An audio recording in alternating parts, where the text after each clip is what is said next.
Right breaking news చూస్తున్నారు. Operation Sindoor తర్వాత Bharat high alert ప్రకటించింది.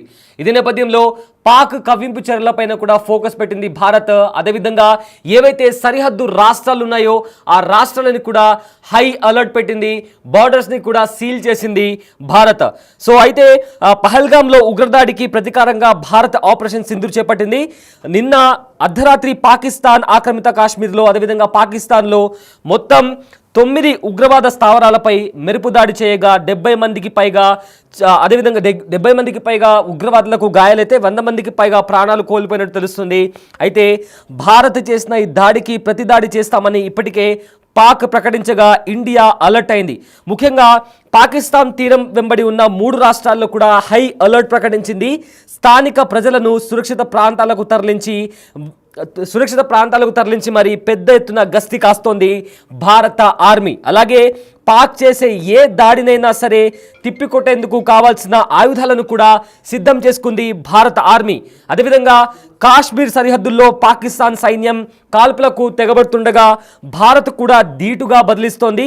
కాశ్మీర్తో పాటు పాకిస్తాన్తో సరిహద్దు పంచుకుంటున్న రాజస్థాన్, పంజాబ్, గుజరాత్ రాష్ట్రాల్లో హై అలర్ట్ ప్రకటించింది భారత ఆర్మీ. పాకిస్తాన్తో పంజాబ్ 532 కిలోమీటర్ల అంతర్జాతీయ సరిహద్దును పంచుకుంటుంది. అదేవిధంగా ఈ రాష్ట్రంలో ఫస్ట్ ప్రయారిటీ అలర్ట్ కూడా జారీ చేసింది. పంజాబ్లోని సరిహద్దు ప్రాంతాల ప్రజలను ఇప్పటికే భారత ఆర్మీ సురక్షిత ప్రాంతాలకు తరలించింది. అలాగే రాజస్థాన్లో 1037 కిలోమీటర్లు ఉన్న పాకిస్తాన్ సరిహద్దును సైతం సీల్ చేశారు భారత బలగాలు. ఎవరైనా ఇక్కడ ఇంపార్టెంట్ పాయింట్ అనౌన్స్ చేసింది భారత ఆర్మీ. ఎవరైనా ఏ క్షణమైనా అక్కడ అనుమానంతో అంటే కాస్త సస్పీషియస్గా తిరుగుతూ కనిపించినా కూడా ఏమైనా చేసినా వెంటనే కాల్చి వేసేలా కూడా ఇప్పటికే ఆర్డర్స్ పాస్ చేసింది భారత ఆర్మీ. రాజస్థాన్లోనూ కూడా స్థానిక ప్రజలను సురక్షిత ప్రాంతాలకు తరలించడంతో పాటు గస్తీని ముమ్మరం చేశారు. అదేవిధంగా బహిరంగ ప్రదేశాల్లో ప్రజలు కూడా క్రౌడెడ్ అంటే ఎక్కువగా క్రౌడ్ అవ్వకూడదు, గుమ్మి కూడవద్దని కూడా ఇప్పటికే ఆదేశాలు జారీ చేశారు. భారత వాయుసేన కూడా పాక్ దాడులను తిప్పికొట్టేందుకు సర్వం సిద్ధం చేసుకుంది. మే 9 వరకు జోధ్పూర్, బికనీర్, కిషన్ఘర్ విమానాశ్రయాలను కూడా మూసివేసింది. గంగానగర్ నుంచి రన్ ఆఫ్ కచ్ వరకు కూడా సుఖోయ్ 30 MK యుద్ధ విమానాలను కూడా ఎయిర్ పెట్రోలింగ్ నిర్వహిస్తున్నాయి. అలాగే మిసైల్ డిఫెన్స్ వ్యవస్థను కూడా యాక్టివ్ చేశారు భారత బలగాలు. అంతేకాకుండా బికనీర్, శ్రీగంగానగర్, జైసల్మేర్ జిల్లాల్లో కూడా పాఠశాలలు, స్కూల్స్ కావచ్చు, కాలేజ్ కావచ్చు క్లోజ్ చేశారు. అదేవిధంగా ఏమైనా ఎగ్జామ్స్ ఉంటే ఆ ఎగ్జామ్స్ని కూడా పోస్ట్పోన్ చేశారు. ఆర్మీ, పోలీసులు, రైల్వే ఉద్యోగులకు సంబంధించిన సెలవులను కూడా రద్దు చేయడంతో పాటు ఇప్పటికే సెలవుల్లో ఉన్న వారిని కూడా తిరిగి విధుల్లో చేరాలని కూడా రిటర్న్ రప్పిస్తున్నారు.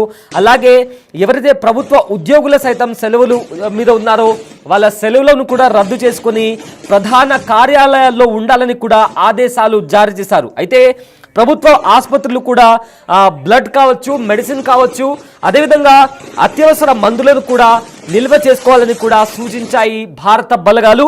మరోవైపు ప్రజలంతా సైన్యానికి సహకరించాలని స్థానిక అధికారులు సైతం సైన్యంతో ఎప్పటికప్పుడు సమన్వయంతో చూసుకోవాలని కూడా అధికారులు సూచించారు. ఈ క్రమంలో జైసల్మేర్, జోధ్పూర్లో అర్ధరాత్రి నుంచి తెల్లవారుజామున 4 గంటల వరకు కూడా పూర్తిగా లైట్లను ఆర్పివేయాలని కూడా ఆదేశించారు.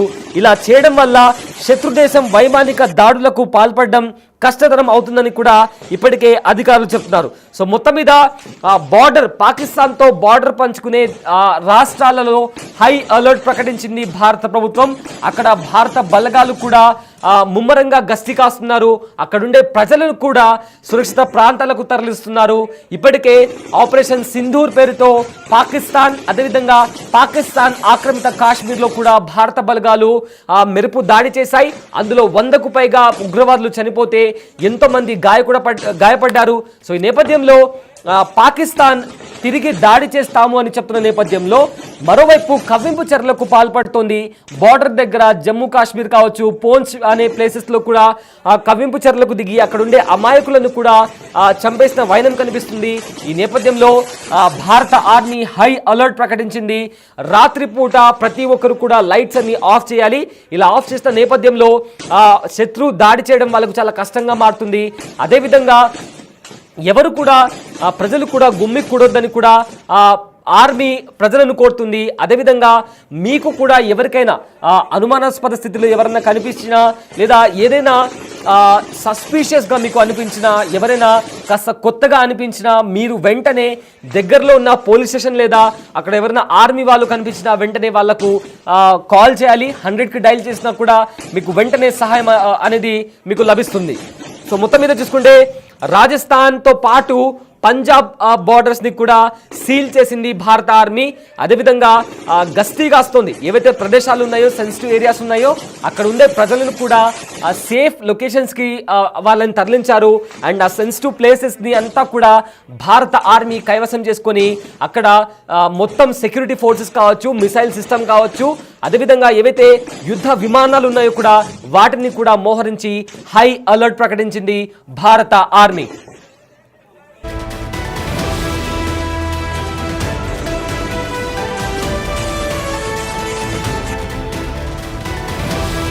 రైట్, పహల్గామ్లో ఉగ్రదాడికి ప్రతీకారంగా భారత ఆపరేషన్ సింధూర్ చేపట్టిన విషయం మనందరికీ తెలిసిందే. అయితే బుధవారం ఉదయాన పాకిస్తాన్, అదేవిధంగా పాకిస్తాన్ ఆక్రమిత కాశ్మీర్లోని మొత్తం 9 ఉగ్రవాద స్థావరాలపైన మెరుపు దాడులు చేయగా అందులో 100కి పైగా ఉగ్రవాదులు ప్రాణాలు కోల్పోయినట్టు తెలుస్తుంది. సో అయితే భారత్ చేసిన ఈ దాడికి ప్రతి దాడి చేస్తామని ఇప్పటికే పాకిస్తాన్ ప్రకటించగా ఇండియా అలర్ట్ అయింది. ముఖ్యంగా పాకిస్తాన్ తీరం వెంబడి ఉన్న 3 రాష్ట్రాల్లో కూడా హై అలర్ట్ ప్రకటించింది. స్థానిక ప్రజలను కూడా సురక్షిత ప్రాంతాలకు తరలించి పెద్ద ఎత్తున గస్తీ కాస్తోంది భారత ఆర్మీ. అలాగే పాక్ చేసే ఏ దాడినైనా సరే తిప్పికొట్టేందుకు కావాల్సిన ఆయుధాలను కూడా సిద్ధం చేసుకుంటుంది. అయితే ఇప్పటికే ఎవరైతే ప్రభుత్వ అధికారులు సెలవు పెట్టి బయట ఉన్నారో వాళ్ళందరూ కూడా వచ్చి మళ్ళీ డ్యూటీలో జాయిన్ అవ్వాలని కూడా ఆదేశించింది. అదేవిధంగా రైల్వే ఎంప్లాయీస్ కావచ్చు, పోలీసులు కావచ్చు, లేదా ఆర్మీలో కూడా ఎవరైనా లీవ్లో ఉంటే వాళ్ళు కూడా తిరిగి వచ్చి డ్యూటీస్లో జాయిన్ అవ్వాలని కూడా మిలిటరీ కోరారు. ఇదే నేపథ్యంలో భారత ప్రభుత్వం కూడా ఆదేశాలు జారీ చేసింది. అదేవిధంగా హెల్త్కి సంబంధించి, మెడిసిన్స్కి సంబంధించి లేదా అత్యవసర మెడిసిన్స్ ఏవైతే ఉంటాయో ఒకవేళ ఏదైనా అన్ఫార్చునేట్ సిచ్యువేషన్ క్రియేట్ అవుతే ఆ నేపథ్యంలో కావాల్సిన మెడిసిన్స్ కావచ్చు, లేదా ప్రజెంట్ అప్పటికప్పుడు కావాల్సిన ఆక్సిజన్ కావచ్చు, ఇలాంటివన్నీ కూడా నిల్వ చేసుకొని ఉంచుకోవాలని కూడా ఇప్పటికే భారత ఆర్మీ కోరింది. అదేవిధంగా ఎవరైతే అధికారులు ఉన్నారో వాళ్ళు కూడా భారత ఆర్మీకి సహకరించాలని, అదే స్థానికంగా ఉండే ప్రజలు కూడా సహకరించాలని కూడా భారత ఆర్మీని కోరుతుంది. అదేవిధంగా ఈ ఏవైతే సెన్సిటివ్ జోన్స్ ఉన్నాయో ఆ సెన్సిటివ్ జోన్స్లో ప్రతి ఇంట్లోకి వెళ్ళి భారత ఆర్మీ సర్చ్ ఆపరేషన్ కూడా చేపడుతుంది. ఎవరైనా స్లీపర్ సెల్స్ కావచ్చు, లేదా అక్కడ ఉండే ఎవరైనా చొరబడి ఇల్లీగల్గా భారతదేశంలోకి వచ్చి ఎవరైనా ఉన్నారా అనే నేపథ్యంలో కూడా సర్చ్ ఆపరేషన్ చేస్తున్నారు. అదేవిధంగా ఎవరైనా సస్పీషియస్గా కనిపిస్తే బార్డర్ దగ్గర సస్పీషియస్ యాక్టివిటీ కూడా కనిపించిన వెంటనే కాల్ చేస్తామని కూడా ఇప్పటికే భారత ఆర్మీ చెబుతుంది. సో ప్రజెంట్ భారత ఇంకా పాకిస్తాన్ మధ్య టెన్షన్ వాతావరణం కనిపించిన నేపథ్యంలో భారత ఆర్మీ హై అలర్ట్ ప్రకటించింది.